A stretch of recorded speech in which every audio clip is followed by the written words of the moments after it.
வணக்கம். செந்தணலின் பிரதான செய்திகள். விரிவான செய்திகளுக்கு முன் தலைப்புச் செய்திகள். யாழ்ப்பாணத்தில் திடீரென்று பெய்த மழை, செவ்வணி புதைகுழி அகழ்வு பணிகளுக்கு இடையூறு. நாட்டில் குழந்தைகளிடம் பரவும் புதிய வைரஸ் மூளைக்காய்ச்சலுடன் தொடர்புடையதா? வெளியான தகவல். யாழ் போதனா வைத்தியசாலை தீ விபத்து குறித்து சத்தியமூர்த்தியின் அறிவிப்பு. சீரற்ற வானிலை, 3 நீர்த்தேக்கங்களின் வான்கதவுகள் திறப்பு. கிளிநொச்சியில் சட்டவிரோத மணல் அகழ்வை கட்டுப்படுத்த நடவடிக்கை எடுக்குமாறு கோரிக்கை. சிறுமி பாலியல் துஷ்பிரயோக வழக்கு, பல்லிகம கேமரத்ன தீரர் கைது.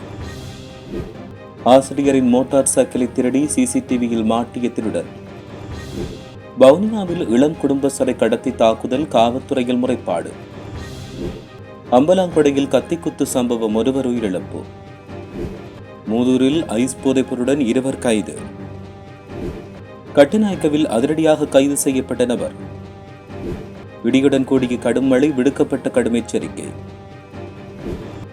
தமிழக வெற்றி கழகத்துக்கு நிபந்தனையற்ற ஆதரவை அறிவித்த திருமாவளவன். சூடு பிடிக்கும் அரசியல் களம்.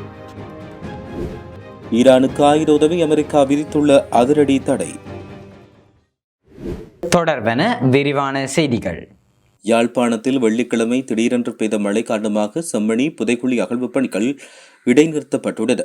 புதைக்குழி பகுதிக்குள் வெள்ள நீர் தேங்கியமையால் நல்லூர் பிரதேச சபையின் காலி பவுசர் மூலம் வெள்ள நீர் வெளியேற்ற நடவடிக்கைகள் முன்னெடுக்கப்பட்டு வருகின்றன. செம்மணி மனித புதைகுழியின் 3ஆம் கட்ட அகழ்வு பணியின் 11ஆம் நாள் அகழ்வு பணிகள் இன்று ஆரம்பிக்கப்பட்டுள்ளதாக தெரிவிக்கப்பட்டுள்ளது. இந்நிலையில் அகழ்வு பணிகள் நடைபெற்று வந்த நிலையில் செம்மணி பகுதியில் திடீரென்று மழை பெய்ததால் அகழ்வு பணிகளுக்கு இடையூறு ஏற்படுத்தப்பட்டது. அத்துடன் புதைக்குழி பகுதிக்குள் வெள்ள நீர் தேங்க தொடங்கியது. அதையடுத்து நல்லூர் பிரதேச சபையின் காலி பவுசர்களை அழைத்து அவற்றின் மூலம் வெள்ள நீர் வெளியேற்றப்பட்டது. இந்நிலையில் நேற்றைய அகழ்வு பணியின் போது எலும்புக்கூட்டு அடையாளம் காணப்பட்ட நிலையில் ஏற்கனவே அடையாளம் காணப்பட்ட எலும்புக்கூடுகளில் 2 எலும்புக்கூடுகள் அகழ்ந்தெடுக்கப்பட்டுள்ளதாக தெரிய வருகிறது.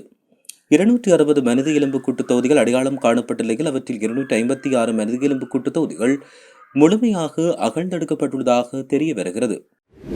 மாத்தறை தெனியாய பகுதியில் குழந்தைகளிடம் பரவும் வைரஸ் நோய் மூளைக்காய்ச்சலுடன் தொடர்புடையதாக இருக்கலாம் என அரசாங்க மருத்துவ அதிகாரிகள் சங்கம் குறிப்பிட்டுள்ளது. கடந்த 2-3 வாரங்களில் தெனியாய அடிப்படை மருத்துவமனையில் 45 முதல் 50 குழந்தைகள் காய்ச்சல், தலைவலி போன்ற அறிகுறிகளுடன் அனுமதிக்கப்பட்டதாக தெரிய வருகிறது. முதற்கட்ட தகவலின்படி இந்த நோய் அசுத்தமான நீர் மூலம் பரவும் வைரஸ் தொற்றால் ஏற்படக்கூடும் என்று போலீசார் தெரிவித்தனர். அதேவேளை சுகாதார அதிகாரிகளும் சந்தேகித்தனர். மேலும் சுவாசம் மற்றும் நெருங்கிய தொடர்புகள் மூலம் தொற்று நோய் பரவ வாய்ப்புள்ளதாக கூறப்படுகிறது. காய்ச்சல், கடுமையான தலைவலி, கழுத்து வலி, வாந்தி, ஒளி பார்த்தால் கண்ணெரிச்சல், உடல்வலி போன்றவை முக்கிய அறிகுறிகளாகும். மேலும் பொதுமக்கள் சுத்தமான அல்லது கொதிக்க வைத்த குடிநீரை பயன்படுத்த வேண்டும் என்று தெரிவிக்கப்படுகிறது. பொதுமக்கள் எவ்வித அச்சமுமின்றி வழக்கம் போல் வைத்தியசாலைக்கு வந்து சிகிச்சைகளை பெற்றுக் கொள்ளலாம் என வைத்தியசாலையின் பணிப்பாளர் தங்கமுத்து சத்தியமூர்த்தி தெரிவிக்கின்றார். யாழ் போதனா வைத்தியசாலையில் இன்றைய தினம் அதிகாலை தீ விபத்தொன்று இடம்பெற்றது. இதுகுறித்து ஊடகங்களுக்கு கருத்து வெளியிட்ட போது அவர் இவ்வாறு தெரிவித்தார். தீ விபத்து குறித்த தகவல் கிடைத்ததும் வைத்தியசாலை ஊழியர்கள், மாநகர சபை தீயணைப்பு படையினர் மற்றும் முப்படையினர் இணைந்து தீயை அணைக்கும் பணியில் தீவிரமாக ஈடுபட்டனர். தீ பரவிய போதும் 1 தொகுதி மருந்துகள் பாதுகாப்புடன் வெளியேற்றப்பட்டன. தற்போது சேதமடைந்த மருந்துகளின் விவரங்கள் மற்றும் அதன் பெறுமதி குறித்த கணக்கெடுப்பு பணிகள் நடைபெற்று வருகிறது. இந்த விபத்தினால் நோயாளர்களுக்கான மருந்து விநியோகத்தில் தட்டுப்பாடு ஏற்பட்டுள்ளதாக தெரிவிக்கப்பட்டமை குறிப்பிடத்தக்கது. நாட்டில் நிலவி வரும் சீரற்ற வானிலை காரணமாக தெதிரோயா, லுணுகம் விகர மற்றும் ராஜாங்கனை நீர்த்தேக்கங்களின் வான்கதவுகள் இன்று காலை முதல் திறக்கப்பட்டுள்ளதாக நீர்ப்பாசன திணைக்களம் தெரிவித்துள்ளது. நீர்ப்பாசன திணைக்களம் வெளியிட்டுள்ள அறிக்கையின்படி தெதிரோயா நீர்த்தேக்கத்தின் 4 வான்கதவுகள் தலா 3 அடி வீதம் திறக்கப்பட்டுள்ளன. இதன் மூலம் வினாடிக்கு 8400 கன அடி நீர் வெளியேற்றப்படுகிறது. மேலும் ராஜாங்கனை நீர்த்தேக்கத்தின் 6 வான்கதவுகளும் திறக்கப்பட்டுள்ளன. கிளிநொச்சி மாவட்டத்தில் காணப்படும் நெத்தலி ஆற்று பகுதியில் கடந்த 15 வருட காலமாக இடம்பெற்று வருகின்ற சட்டவிரோத மணல் அகழ்வை தடுக்க முடியாத நிலை ஏற்பட்டுள்ளது. தருமபுரம் போலீஸ் பிரிவுக்குட்பட்ட நெத்தலி ஆறு பகுதியில் சட்டவிரோதமாக மணல் அகழ்வில் ஈடுபட்டோர் ஆற்றுப்பகுதிக்கரையில் விவசாய செய்கையை மேற்கொண்டு வரும். விவசாய நிலங்கள் மற்றும் ஆற்றுப்படுகைகள், அரச காடுகள் மற்றும் பறவைகள் சரணாலயம் போன்ற பகுதிகளில் தொடர்ச்சியாக 15 வருட காலம் சட்டவிரோத மணல் அகழ்வு தொடர்ச்சியாக மேற்கொள்ளப்பட்டு வரும் நிலையில் இதன் காரணமாக அந்த பகுதியில் வாழும் விவசாயிகள் வயல் நிலங்கள் பாதிக்கப்பட்டு வருகிறது. வன விலங்குகளும் பாதிப்புக்கு உள்ளாகி வருகின்றன. உரிய அதிகாரிகள் சட்டவிரோத மணல் அகழ்வை கட்டுப்படுத்த நடவடிக்கை எடுக்குமாறும் அவர்கள் கோரிக்கை விடுத்துள்ளமை குறிப்பிடத்தக்கது.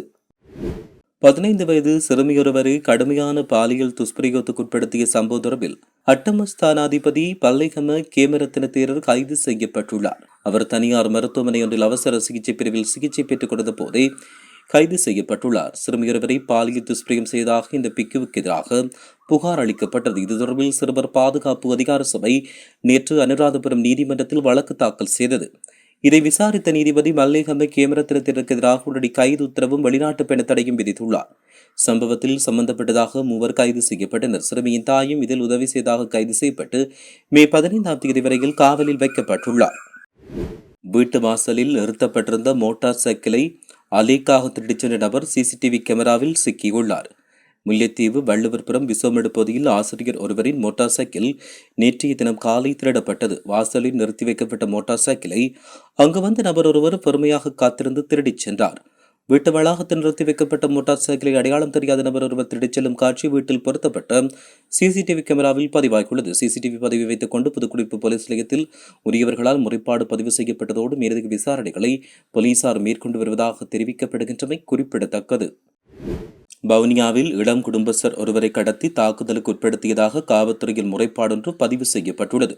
வவுனியாவில் இருந்து யாழ்ப்பாணம் செல்வதற்காக நேற்று 7:05 பிற்பகல் 3 மணியளவில் பேருந்தொன்றில் ஏறி தொலைபேசியில் உரையாடிக் கொண்ட இளம் குடும்பஸ்தர் ஒருவரிடமிருந்து முச்சக்கரவண்டி சாரதி ஒருவர் கைபேசியை பறித்துக் கொண்டு பேருந்து இறங்கி ஓடினார். இதன்போது அங்கு நின்ற முச்சக்கரவண்டி ஓட்டுநர்கள் சிலர் குறித்த இளம் குடும்பஸ்தரை முச்சக்கரவண்டியில் ஏறுமாறு கூறி ஏற்றிக்கொண்டு வவுனியா புதிய பேருந்து நிலையத்திற்கும் சோயா வீதிக்கும் இடையில் வயல்வெளி பகுதிக்கு அழைத்துச் சென்று தாக்குதல் நடத்தினர்.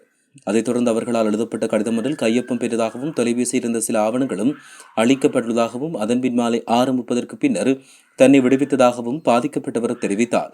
இந்நிலையில் சம்பவம் தொடர்பில் வவுனியா காவல் நிலையத்தில் முறைப்பாடு செய்யப்படுவதை அடுத்து மேலதிக விசாரணைகள் மேற்கொள்ளப்பட்டு வருவதாக தெரிவிக்கப்படுகிறது.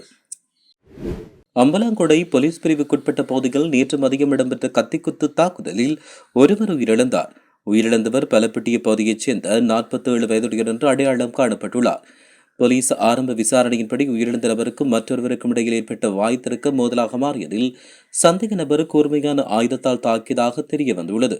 இதனால் படுகாயமடைந்த நபர் அம்பலாங்கொடை வைத்தியசாலையில் அனுமதிக்கப்பட்ட பின்னர் சிகிச்சை பலனின்றி உயிரிழந்தார். சம்பவத்துடன் தொடர்புடைய சந்தேக நபர் அப்பகுதியிலிருந்து தப்பிச் சென்ற நிலையில் அவரை கைது செய்ய அம்பலாங்கொடை போலீசார் மேலதிக விசாரணைகளை மேற்கொண்டு வருவதாக தெரிவிக்கப்பட்டு வருகின்றமையும் குறிப்பிடத்தக்கது. மூதூர் போலீஸ் பிரிவுக்குட்பட்ட பகுதிகளில் முன்னெடுக்கப்பட்ட விசேட சுற்றிவளைப்பு நடவடிக்கையில் ஐஸ் போதைப்பொருடன் 2 கைது செய்யப்பட்டதாக போலீசார் தெரிவித்தனர். மூதூர் போதை ஒழிப்பு பிரிவு போலீசாருக்கு கிடைத்த ரகசிய தகவலை அடுத்து நேற்று மாலை இந்த சுற்றிவளைப்பு மேற்கொள்ளப்பட்டது. இதன்போது மூதூர் போலீஸ் பிரிவுக்குட்பட்டு அக்கரைச்சேனை மற்றும் இக்பால் வீதி ஆகிய பகுதிகளில் வைத்து 2 சந்தேக நபர்கள் கைது செய்யப்பட்டனர். 35 வயதுடைய சந்தேக நபரிடமிருந்து 2 கிராம் 400 மில்லிகிராம் ஐஸ் போதைப்பொருளும் 30 வயதுடைய சந்தேக நபரிடமிருந்து 2 கிராம் 450 மில்லிகிராம் ஐஸ் போதைப்பொருளும் கைப்பற்றப்பட்டதாக போலீசார் தெரிவித்தனர். கைது செய்யப்பட்ட சந்தேக நபர்களை நீதிமன்றத்தில் ஆஜர்படுத்த நடவடிக்கை எடுக்கப்பட்டுள்ளதோடு சம்பவம் தொடர்பான மேலதிக விசாரணைகளை மூதூர் போலீசார் மேற்கொண்டு வருவதாக தெரிவிக்கப்படுகிறது.